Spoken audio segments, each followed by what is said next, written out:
തഴവ ഉസ്താദ് പറയുകയാ, മയ്യത്ത് കട്ടിൽ തോളിലേക്കുയരുന്നേ, പുരയ്ക്കുള്ളിലപ്പോൾ രോദനം ഉയരുന്നേ.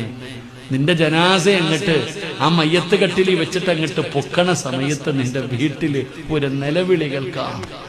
ഉപ്പയും ഉമ്മയും മക്കളും കൂടപ്പറപ്പും ഭാര്യയും കൂട്ടുകാരും നാട്ടുകാരും എല്ലാരും കരയുന്ന ഒരു സമയം. അപ്പോഴാണോ മരണ വീട്ടിൽ ഏറ്റവും കൂടുതൽ കരച്ചിൽ കേൾക്കുന്നത്. ഇന്നത്തെ കണ്ണുനീരിന് വിലയില്ലടോ.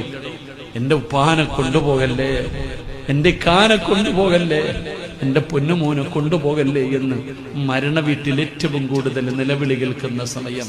നിനക്കറിയോ പ്രതിഫലം? നിസ്കരിക്കുന്ന എന്റെ മക്കളോട്, പാപ്പ നിനക്ക് തോന്നുന്നുണ്ടോ ഉപ്പ ഈ പ്രായം ചെന്ന് രോഗം പിടിച്ചിട്ടും നീ പള്ളിയിൽ പോയി നിസ്കരിക്കുന്നത് വെറുതെയാണെന്ന് നിനക്ക് തോന്നുന്നുണ്ടോ ഉപ്പ?